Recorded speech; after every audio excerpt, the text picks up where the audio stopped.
मुस्लिम league नून कौमी assembly में 84 general नशिस्तों के साथ पाकिस्तान की सबसे बड़ी सियासी जमात बन गई। 19 खवातीन और 4 अक़लियती नशिस्तों के साथ नून लीग की 107 नशिस्तें हो गई।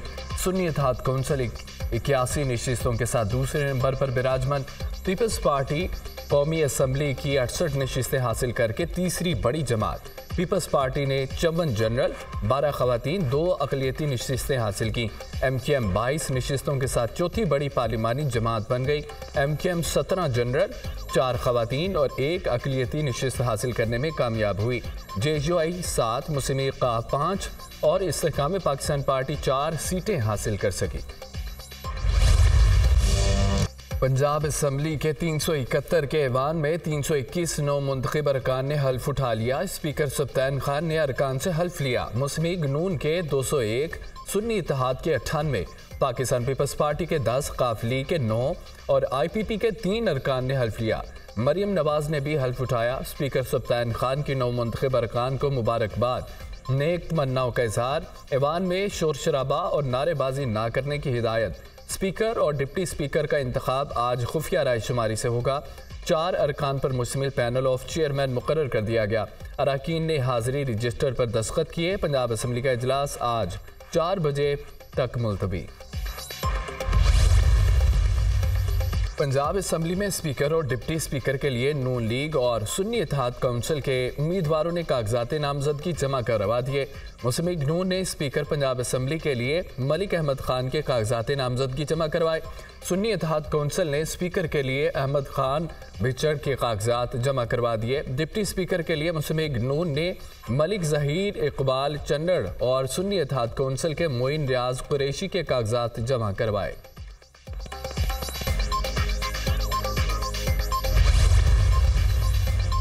अल्लाह करे पंजाब के लिए खिदमत का नया दौर शुरू हो। पंजाब को तरक्की की राहों पर फिर से गामजन करेंगे। महंगाई का खात्मा करके आवाम को रिलीफ देंगे। हम सब मिलकर मुल्क की तरक्की में अपना किरदार अदा करेंगे। मरियम नवाज की गुफ्तगू। पंजाब असम्बली इजलास से कबल मरियम नवाज की ज़ेर सदारत नून लीग की पार्लिमानी पार्टी का इजलास। असम्बली सेशन के हवाले से हिकमत अमली पर मुशावरत की गई।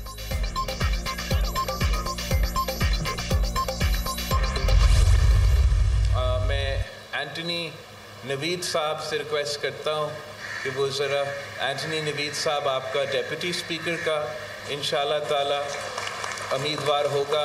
अवेश शाह साहब सखर से आपका MPA है और स्पीकर सिंध असम्बली का ओहदा इंशाअल्लाह ताला हमारा नौजवान अवेश शाह साहब ये ओहदा भी संभालेगा वज़ीर आला सिंध के लिए।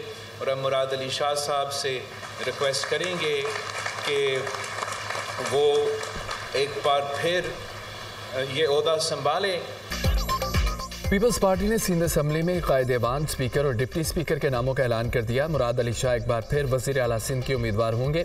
वैस कादिर शाह स्पीकर और अक़लियती रुकन नवीद अंटोनी डिप्टी स्पीकर के उम्मीदवार होंगे।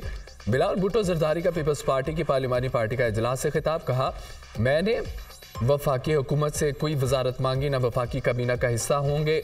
वफाक से सिर्फ एक चीज़ मांगी, सैलाबजदगान का नुकसान पूरा किया जाए। नामजद वज़ीर आला सिंध मुराद अली शाह सैलाबजदगान के साथ साथ अपना पानी के मसाइल को भी देखें। पानी के मसले पर वफाक से मदद मांगेंगे, खुद भी कोशिश करेंगे। सिंध असम्बली का इजलास आज होगा। 9 मुंतखब अरकान हल्फ उठाएंगे। स्पीकर सिंध असम्बली आगा सिराज दुरानी 9 मुंतखब अरकान से हल्फ लेंगे। 168 के ऐवान में पीपल्स पार्टी 114 नशिस्तों के साथ पहले नंबर पर है। MKM को मखसूस नशिस्तें मिलने के बाद उसके अरकान की तादाद 36 तक पहुंच गई। GDA की 3 सीटें हैं। आज़ाद अरकान ने सुन्नी इत्तेहाद कौंसिल में शमूलियत की दरख्वास्त दी हुई है।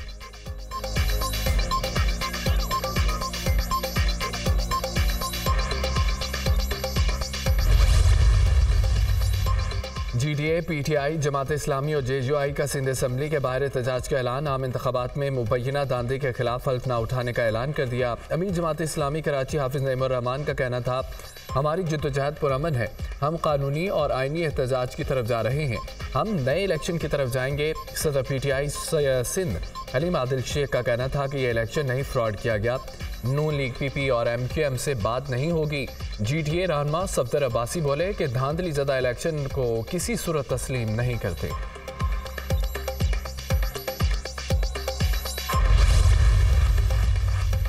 सिंध असम्बली का इजलास, मुमकिन एहतजाज के पेश नज़र सिक्योरिटी सख्त कर दी गई। 1000 पुलिस एहलकार ड्यूटी के फ़राइज़ अंजाम देंगे। निगरान वज़ीर दाखिला ने बावर कराया कि कराची में दफ़ा 144 के तहत जुलूस और एहतजाजी मुजाहिरों पर पाबंदी है। सिंध असम्बली और उसके अतराफ में सिक्योरिटी के ठोस इक़दाम किए गए। किसी भी किस्म की शरपसंदी और लाकानूनियत का मुजाहरा करने वालों के खिलाफ सख्त कानूनी कार्रवाई की जाएगी।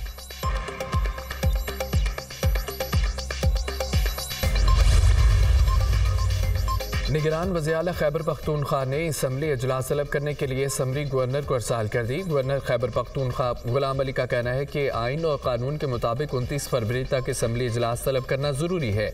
समरी देकर आइंदा मामला तय करूँगा।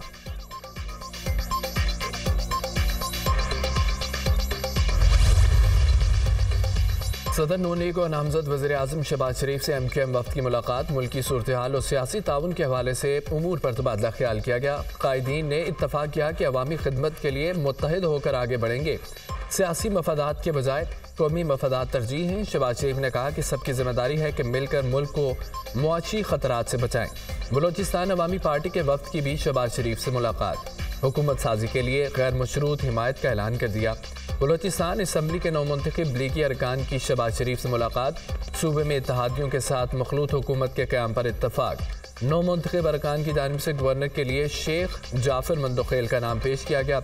स्पीकर और कबीना में वज़राए के नामों के लिए बाहमी मुशावरत भी की गई।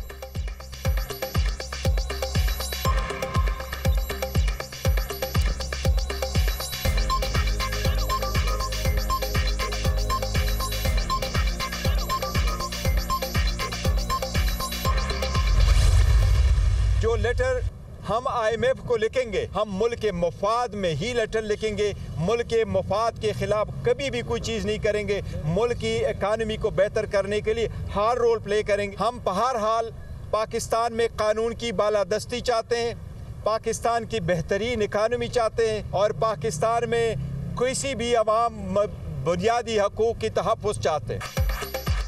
मुल्की मफाद में IMF को ख़त लिखेंगे। पाकिस्तान में कानून की बालादस्ती चाहते हैं। PTI का कोई भी इकदाम अवाम, रियासत और जमहूरियत मुखालिफ नहीं होगा। PTI हर वो काम करेगी जिससे कानून की हुक्मरानी हो। बानी PTI ने कहा कि मुल्क और उसके इदारे हमारे हैं। पहले भी कहा था शफाफ इलेक्शन ना हुए तो नुकसान होगा। ये खुद जमहूरियत को डीरेल करने की तरफ बढ़ रहे हैं। बैरिस्टर गौहर की media talk. Barrister Ali Zafar कहते हैं कि हर फोरम पर जमहूरियत के लिए आवाज़ उठाना चाहते हैं। बानी PTI ने कहा है कि IMF का प्रोग्राम जारी रहना चाहिए।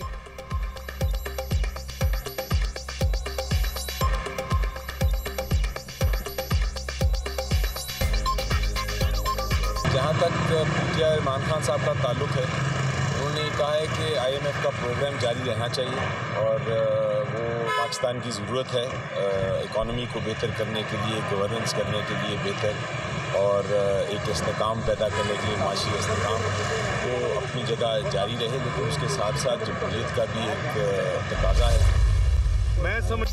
IMF को ख़त लेकर PTI मुल्क दुश्मनी कर रही है। तहरीक इंसाफ का ये फेल अफसोसनाक और काबिल मज़म्मत है। मुआशी हालात को दुरुस्त करना बड़ा चैलेंज। पाकिस्तान में गुर्बत का खात्मा करेंगे, रोज़गार के मौक़े मुहैया करेंगे। पानामा ड्रामे के नतीजे में हमारी मुईशत 24 से 47वें नंबर पर चली गई। इसाक डार की मीडिया से गुफ्तगू। आज़म नज़ीर तारड़ ने कहा कि पंजाब में मुनासिब साइज़ की कबीना होगी जो डिलीवर कर सके। महंगाई समेत दीगर चैलेंजेस का सामना है। मखसूस नशिस्तों का मामला इलेक्शन कमीशन के पास है।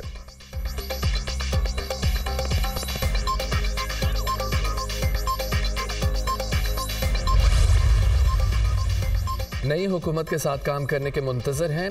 डायरेक्टर EMF कम्युनिकेशन जोली कोज़ेक कहती हैं कि पाकिस्तान की निगरान हुकूमत ने मुआशी इस्तेहकाम को बरकरार रखा, महंगाई काबू करने और ज़र मुबादला के ज़खायर को बहाल करने के लिए बेहतर इक़दाम किए। मुंतखब हुकूमत के साथ मुआशी इस्तेहकाम के लिए काम करना चाहते हैं। उम्मीद है मुंतखब हुकूमत महंगाई में कमी के लिए सख्त मॉनिटरी पॉलिसी और आवाम की खुशहाली के लिए काम करेगी। बानी PTI के IMF को ख़त से मुतालिक सवाल पर कहा, सियासी उमूर पर बातचीत नहीं करूँगी। बानी PTI का IMF को ख़त सियासी मामला है। IMF पाकिस्तान के अंदरूनी सियासी मामलात पर बयान नहीं देता।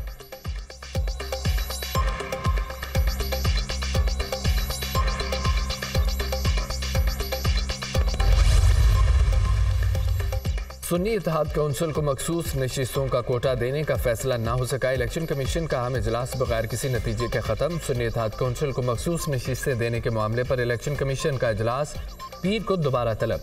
चीफ इलेक्शन कमिश्नर की ज़ेर सदारत इजलास में सुन्नी इत्तेहाद कौंसिल की दरख्वास्त का जायजा लिया जाएगा। कमीशन सुन्नी इत्तेहाद कौंसिल को मखसूस नशिस्तें देने या ना देने से मुतालिक हतमी फैसला पीर को करेगा।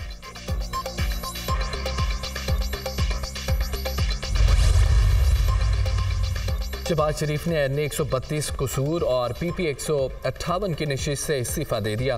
शहबाज शरीफ ने लाहौर से PP 164 की नशिस्त भी छोड़ दी। नामजद वज़ीर आला पंजाब मरियम नवाज ने एन 119 की नशिस्त छोड़ दी। हमजा शहबाज भी लाहौर की सूबाई नशिस्त नहीं रखेंगे। सरदार गुलाम अब्बास चकवाल, राना तनवीर शेखुपुरा, एहसन इकबाल नारोवाल की सूबाई नशिस्त छोड़ेंगे। सरदार अवैस लगारी डेरा गाजी खान, जाम कमाल असबेला की सूबाई नशिस्त से दस्तबरदार होंगे।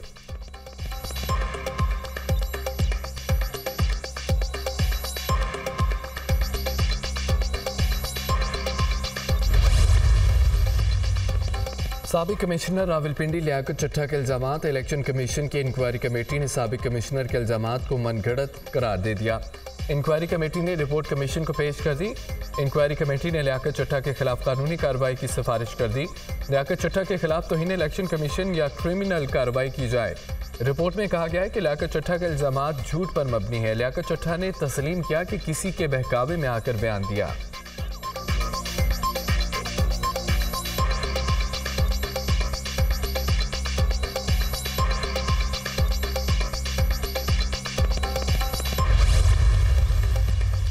आम इंतखाबात के नताइज सुप्रीम कोर्ट में चैलेंज। साबिक कमिश्नर रावलपिंडी लियाकत अली चट्टा के इल्ज़ामात पर बनाई गई इलेक्शन कमीशन कमेटी भी चैलेंज। चीफ इलेक्शन कमिश्नर और मेंबर इलेक्शन कमीशन की तैनाती को भी सुप्रीम कोर्ट में चैलेंज कर दिया गया। तहरीक-ए-इंसाफ के रहनुमा शेर अफजल मरवत ने सुप्रीम कोर्ट में आईनी दरख्वास्त दायर की। कौमी और सूबाई असम्बलियों के तमाम फॉर्म 47 का लदम करार देने की सदा। धांधली के इल्ज़ामात की इंक्वायरी के लिए जुडिशल कमीशन बनाया जाए, दरख्वास्त में मौक़िफ़।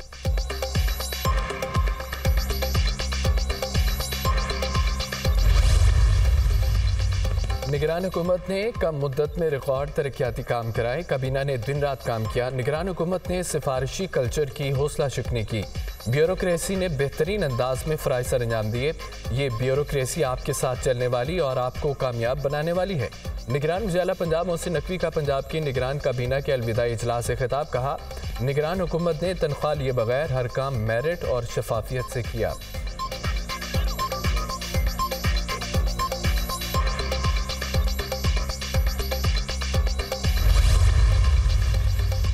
दौरान इद्दत निकाह केस में सजा के खिलाफ अपील दायर। बानी PTI और बुशरा बीबी ने इस्लामाबाद की सेशन कोर्ट से रुजू कर लिया।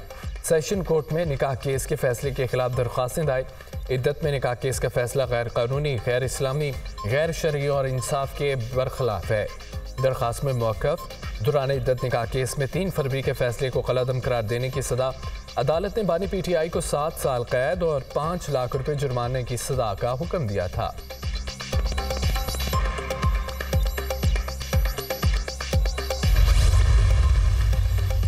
और बिजली की कीमतों में इजाफे पर समाअत मुकम्मल। नेपरा अथॉरिटी फैसला बाद में जारी करेगी। फ्यूल प्राइस पुरानी है तो फिर 7 रुपये 13 पैसे फी यूनिट फ्यूल कास्ट क्यों है? जब ये दरख्वास्त आई तो हमें हैरत हुई। अवाम को जवाबदेह है। हमसे रबर स्टैम्प की तवक्को ना रखी जाए। हमारे पास मसाइल का कोई हल लाएं, हमें भी कोई रास्ता दें। ईद के बाद हर तकसीम कार कंपनी को बुलाया जाएगा और एहतसाब होगा। जो भी नया वजीर आए उसे हमारा पैगाम पहुंचा दे कि इस सूरत हाल में बिजनेस मुमकिन नहीं है। नए कनेक्शन के अल्तवा पर अब कोई समझौता नहीं होगा। चेयरमैन नेपरा के रिमार्क्स।